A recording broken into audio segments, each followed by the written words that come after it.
सवेरी केवट के गुण गाए, खूब रीझ कर आंसू बहाए। पर जब हरि को भोग लगाए, उन सब को दुत्कार भगाए। तिलक लगा कर अपने उर में पाला है शैतान को, किंतु न पाला अब तक हमने धरती के इंसान को। क्या मजे की बात है दोस्तों। तिलक लगा कर अपने उर में पाला है शैतान को, किंतु न पाला अब तक हमने धरती के इंसान को। कवि कहते हैं कि तिलक लगाकर हमने अपने दिल में शैतान को पाल लिया, यानी अपने दिलो दिमाग को शैतान बना लिया। इंसानियत उससे गोल हो गया। धरती को, इंसान को, धरती के जो मनुष्य हैं उसको हम अपने दिल में जगह नहीं दे पाए। ये जो है कवि लिखता है दोस्तों। तो नमस्कार दोस्तों, मैं अविनाश दास रेशनल कबीर यूट्यूब चैनल में आप सबका हार्दिक स्वागत करता हूं।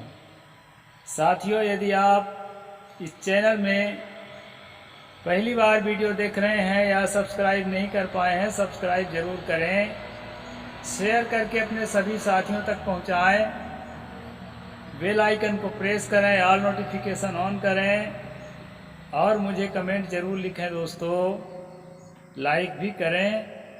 मैं जो है अभी आपको कबीर और रामानंद नाम की किताब, जो पूज्य संत श्री सनातन साहिब जी द्वारा रचित है, बहुत ही शोध के साथ इस किताब को लिखा गया है।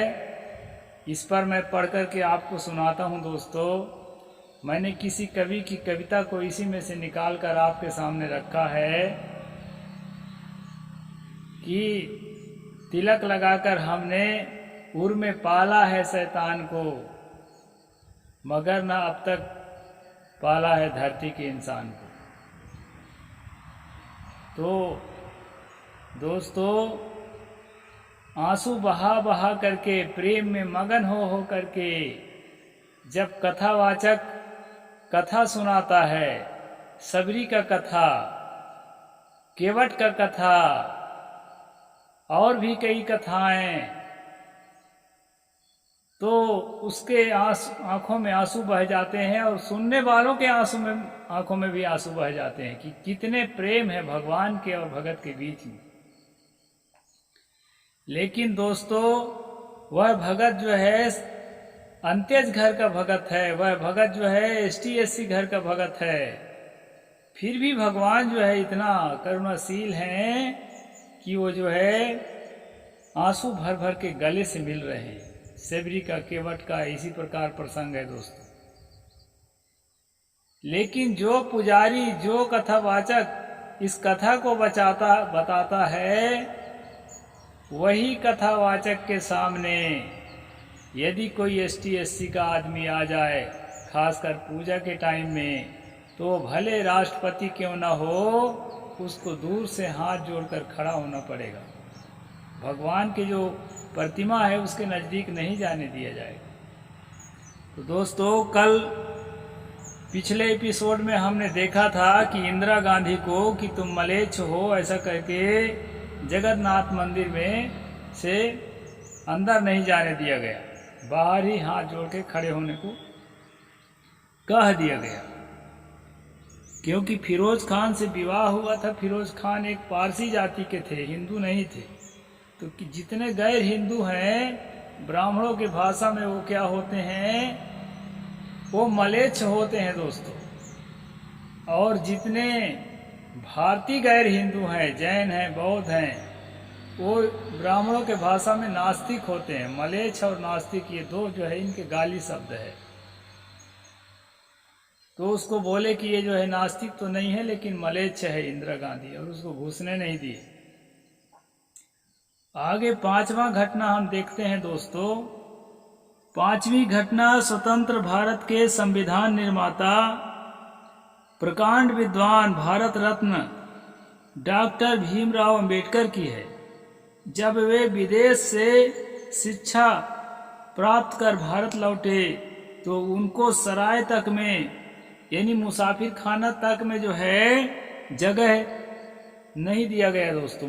मुसाफिर खाना से बाहर उसको रात ठहरना पड़ गया बाबा साहेब को। जब वे सयाजी राव गायकवाड़ के यहाँ नौकरी कर रहे थे, इतने बड़े राजा के सैन्य सचिव होने के बावजूद भी उनके जो चपरासी हैं फाइल दूर से फेंक कर देते थे कि कहीं छू न जाए। घोर अपमान का घूंट पीकर आखिरकार उन्हें अपनी नौकरी छोड़नी पड़ी और इसी भेदभाव के चलते उन्होंने अपने कानून मंत्री पद से भी इस्तीफा दे दिया था। ये बाबा साहेब जैसे विद्वान के साथ हो रहा था दोस्तों। हम लोगों के तो कोई पैर के जूती के समान नहीं है, कोई कीमत नहीं है बाबन के सामने।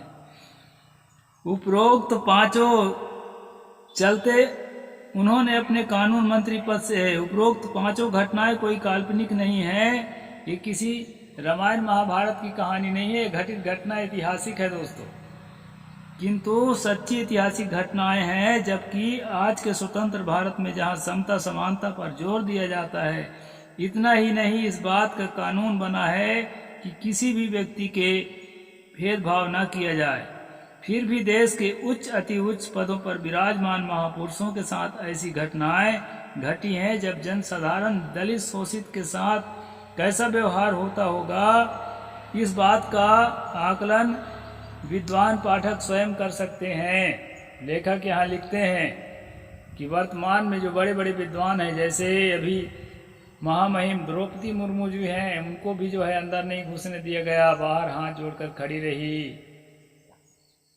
महामहिम जो है रामनाथ कोविंद को सीढ़ी में बैठकर पूजा करने के लिए विवश कर दिया गया।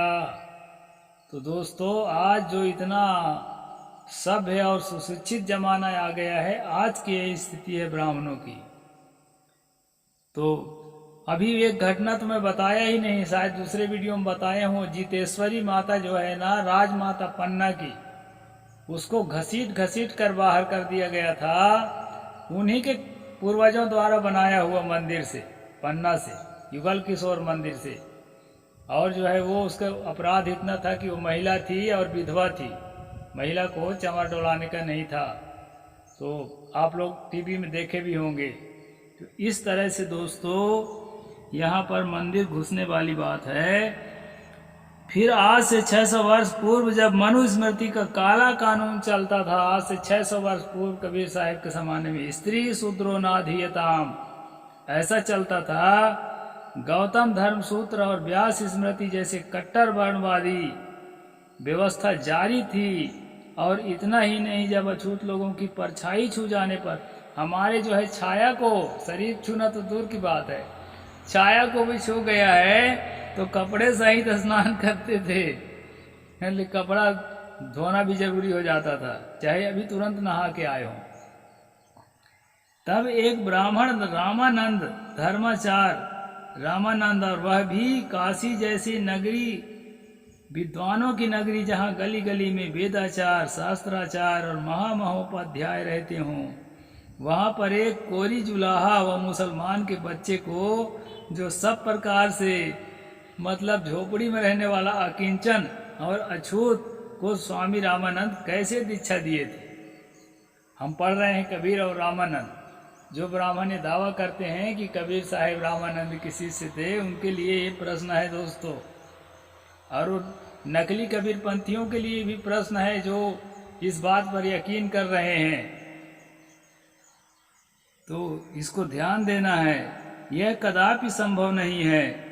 आज के इस वैज्ञानिक युग में जब कोई शंकराचार्य, कोई रामानुजाचार धर्मशास्त्र के एक अक्षर को बदलने को तैयार नहीं है, आज नहीं है तैयार। इस विषय पर श्री सुखराम मूलचंद जी लिखते हैं, हिंदू धर्म की गंध या गंदगी को मिटाकर देश के वातावरण को सभी धर्मों के लिए स्वास्थ्यप्रद बनाने के लिए अनुसूचित जाति आयोग के तदर्थ अध्यक्ष श्री सूरज भान जी ने 2005 में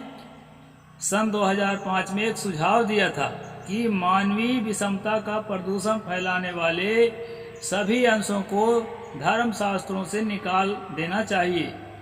इसे सुनते ही अपने को शर्मा कहने वाले बेशर्मियों की नींद हराम हो गई। उनके एक शंकराचार्य ने तो दिल्ली में आत्मदाह कर के मरने तक के धमकी दे डाली।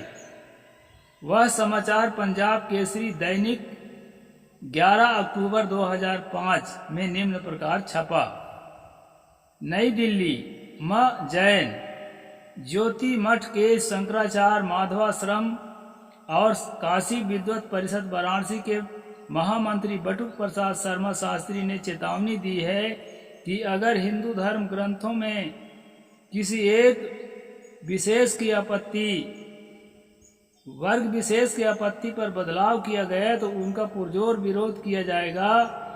शंकराचार्य ने कहा कि हिंदू धर्म ग्रंथों के कुछ वर्ग विशेष के प्रति आपत्तिजनक शब्द मानते हुए संशोधन की बात चल रही है, जिसे कदापि बर्दाश्त नहीं किया जाएगा।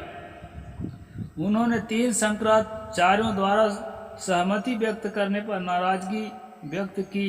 उन्होंने कहा कि पावन ग्रंथों में कोई भी संशोधन होने पर वह दिल्ली में आत्मदाह करेंगे। ये बटुक प्रसाद शर्मा जो है एक कोई बड़ा शंकराचार्य जो भी रहा होगा, तो भारत में कहते हैं 4 शंकराचार्य होते हैं, तो 3 शंकराचार्यों ने मान्यता दे दी थी कि चलो भाई कुछ गलत बातें हैं उसको सुधार दिया जाए, ताकि जो लोग घृणा करते हैं हिंदू धर्म को, धर्म ही नहीं मानते हमारे जैसे लोग, तो वो लोग भी इसको धर्म मानने लगते।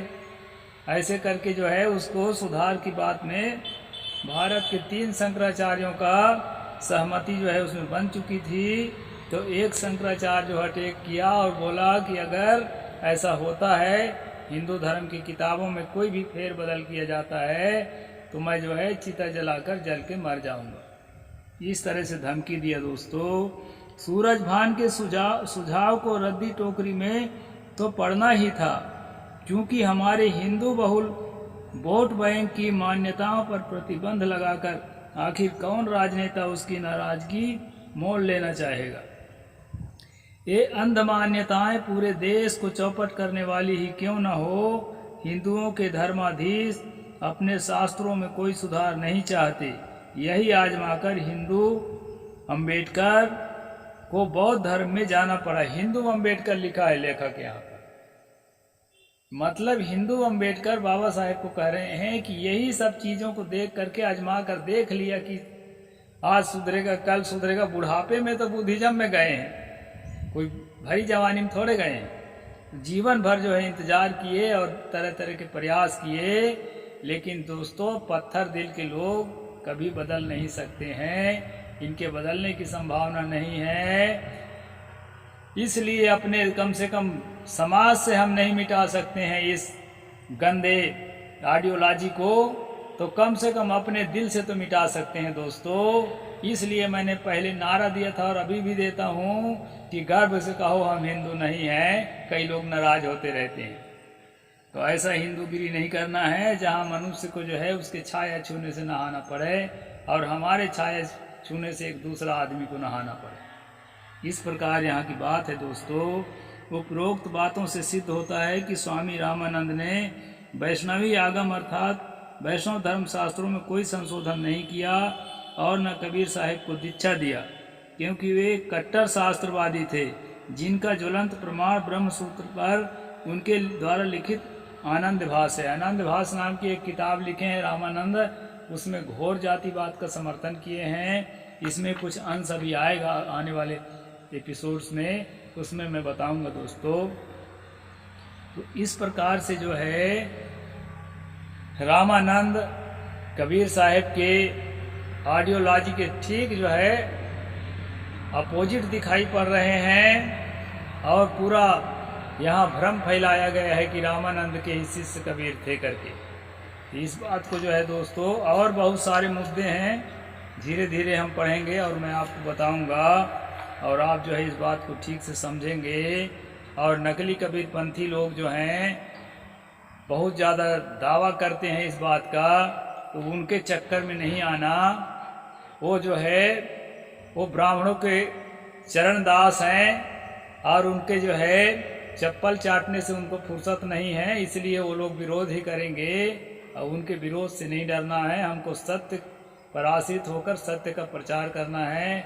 सतगुरु कबीर साहब किसी भी कीमत पर वैदिक संस्कृति के हिस्सा नहीं है, और सतगुरु कबीर साहब पूरी तरह से सम्यक कल्चर के हिस्सा है। उसी का एक संशोधित संस्करण है कबीर पंथ। साहेब बंदगी, जय जोहार।